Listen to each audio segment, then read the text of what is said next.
My name is Harry. I'm Anwar. And we're reporting from my grade school for the BBC News School Report, and we're going to be interviewing you today. And we'd like to ask you a few questions about Epic Arts and how you help the children. What do you do every day? My job here is special education programme consultant. So my day consists of supporting in lessons, helping with planning, curriculum ideas, and helping to bring in new students to the special education programme. What do you like the best there? Probably the sunshine. It's very, very hot, unlike I'm sure it is in Lichfield. But the pace of work is very exciting, and people love new ideas, and it's very creative. So I would probably say the creativity is what I enjoy the most. How many children are there? On the special education programme that I work on, we have two classes. Peace class are young students, and there are 8 in class, and independent class are older students, and we also have 8, but with possible 2 new students coming in soon, so we'll be up to 10. What activities are there on offer for the young children? The Peace class do a lot of creative based education, so we do a lot of art, dance and drama, but alongside that they learn independent skills, so taking care of themselves, basic hygiene, life skills, and the same with the independent class, a lot of creative learning, but their independent skills are more geared to their age, so work experience and cooking, cleaning, day-to-day activities you do around the house. How do the students cope with their disabilities? Amazingly well. A lot of the time, the special education programme isn't the only programme that runs here. We also have an inclusive arts course, which is many art forms taught to students with or without disabilities. And we have a performance team. The performance team travel all around Cambodia doing dance performances, and the dance company are actually in fact deaf. You would never know it. They're incredible dancers, they move in time to the music. And when you're here, you almost forget that people have a disability, because they go about their daily lives and they just get on with it, which is amazing. In the dance group, which one is your personal favourite? Oh, tricky question. They've all got very, very different skills, so I think it would be difficult to say I have a favourite. So yeah, that's a tricky one. I'm going to say all of them. What support do the facilities get? In terms of funding, in terms of money, or in Funding. funding, we have lots of overseas companies that fund us. A lot of healthcare companies fund us, but we are currently trying to be self-sustainable. So we're currently trying to make our own money. We have a cafe that's run by, mainly run by disabled staff, so that we can bring in money from tourists to keep us running here. What is the place you are living at like? I'm in an apartment house, which is very nice, and it has hot water, which is a privilege here in Cambodia. It's very rare. Not many people have hot running water, so I consider myself very lucky. Do you have any favourites? Oh, again, always a tricky question. Yeah, usually the ones that don't do as they're told.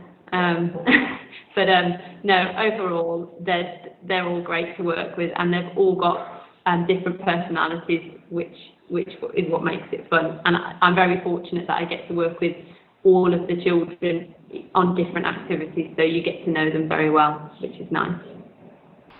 Why did you go out there? To challenge myself really and try a new experience. I'm a fan of travelling. I like seeing the world, and disability is something I did in the UK. That was my job back at home, and I volunteered here in the summer for a month, and just found the charity to be amazing, and and then they offered me a job, so I took it. How did you hear about the charity? I had two friends that came out last year. They've been here for just over a year now, and I came to help them in the summer, and I helped them before they came out get resources and gave them some ideas, because they are arts-based, so they know a lot about dance and art and music, but they weren't really familiar with the special needs side of things or the disability side of things, so that's what drew me in. Do you try to give the students a normal life? What's normal? Yeah, I would say on a day-to-day basis they have as normal a life as me and you do. Some crazy days, some pretty average days. But yeah, it's about providing a level of education for them, and trying to make that as fun and inclusive as possible, giving them a safe place where they're accepted. Because disability on the whole here in Cambodia isn't really accepted or isn't understood. So we give them a safe environment where they are accepted. What inspired the founders of this charity? I think one of the founders, her father had a disability, but he was a very successful lawyer in the UK, and I think she never saw her father as having a disability, because he was so successful and had an amazing career and lived his life to the full. So she wanted to provide that for people that perhaps don't have the opportunity that we do in the UK. How long has the charity been going for? All in all, since 2003, so 11 years. It started off as a very small organisation, and then grew, and then they got funding to build the centre we're in now, which has 2 special needs classrooms, a dance area, an art classroom, and also offices for the staff to work in.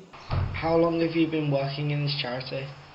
I've been here just over 2 months now, so yeah, still a newbie. Do the students have to Do chores? So they have to do chores. The students that are on the inclusive arts course, which are older students, as I said before, with or without disabilities, we provide a house for them. They have a student house that's all been adapted for their disabilities, and that is maintained and kept by them. So they have to do their own cooking and washing and keeping it tidy. So they have chores to do.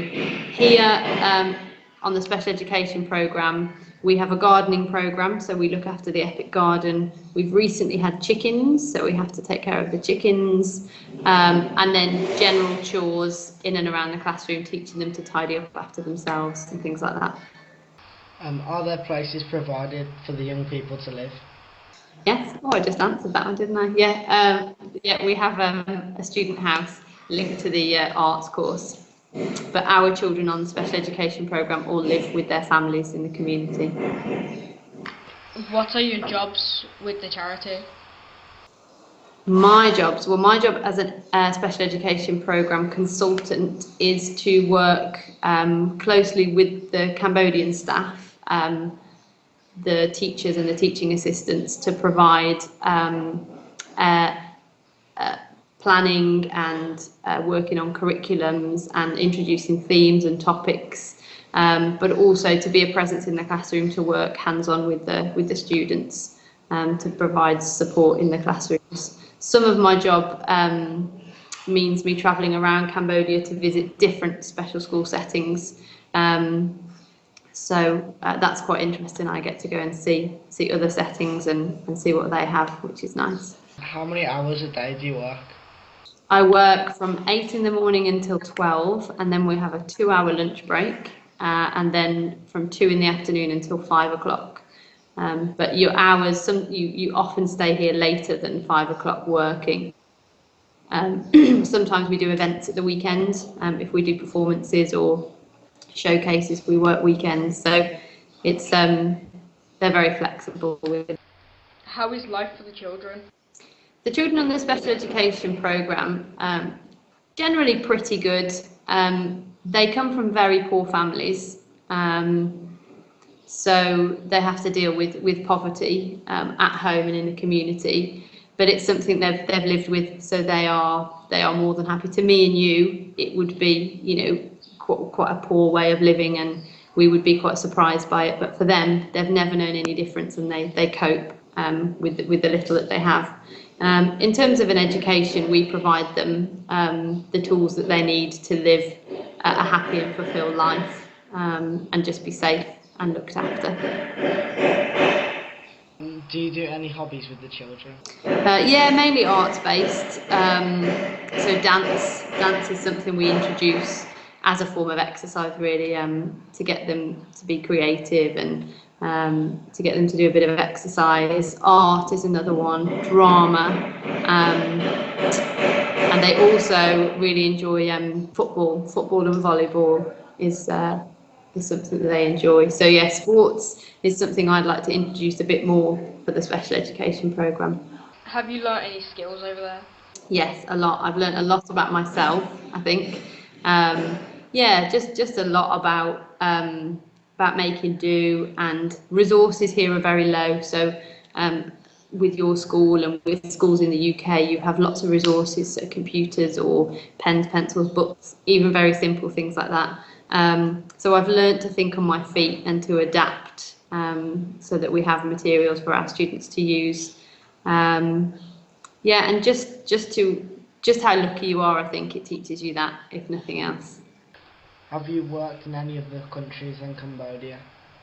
Yes, I've also worked in Trinidad, where I worked with young children in schools. That was when I left college and wasn't quite sure what I wanted to do. So I travelled there and worked in schools for a while.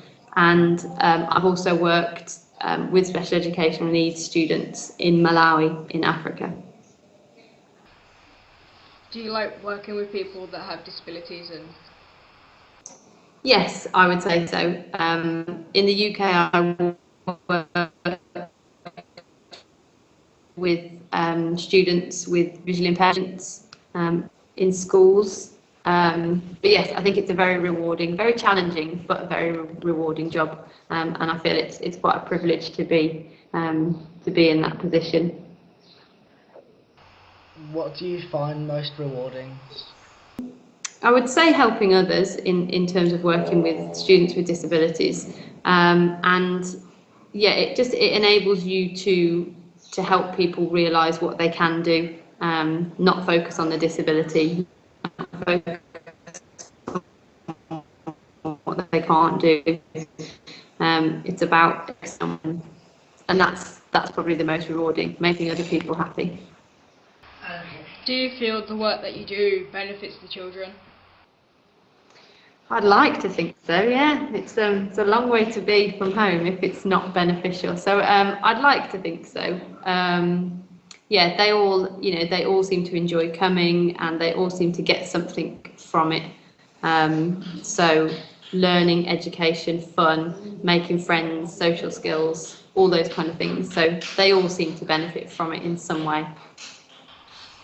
Do you enjoy your work in Cambodia? Yes, very much so. It's all very new and very exciting and challenging. That's the nice thing about it, is it challenges you as a person. So yes, very much so. What will you do after your 10 months in Cambodia? Hopefully come back home to the UK and get a job, probably still in line with a disability charity or disability organisation. But I'd like to stay linked to the charity, and I'm currently on a mission to fundraise for one of my employees, Sok, who is an amputee. He lost both arms due to a landmine accident. He has a passion to be a teacher. So my goal is to raise enough money to get him over to the UK so that we can tour schools and education settings for him to visit, talk about disability, talk about inclusive arts and about the charity. So yep. That's my aim. Are there more boys than girls? Here at the centre there are more boys than girls. Would you recommend anyone else to work for the charity?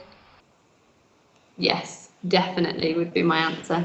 I think if you have an interest in the arts, so if you're interested in art, drama and dance, or if you have a passion about disabilities and you want to make people's lives better, if you want to improve people's lives, then it's definitely a place worth visiting. Yeah. Okay, that's all the questions that we've got to ask for you. So thank Right. you for Your time, this interview. Yeah. You are welcome. Thank you very much.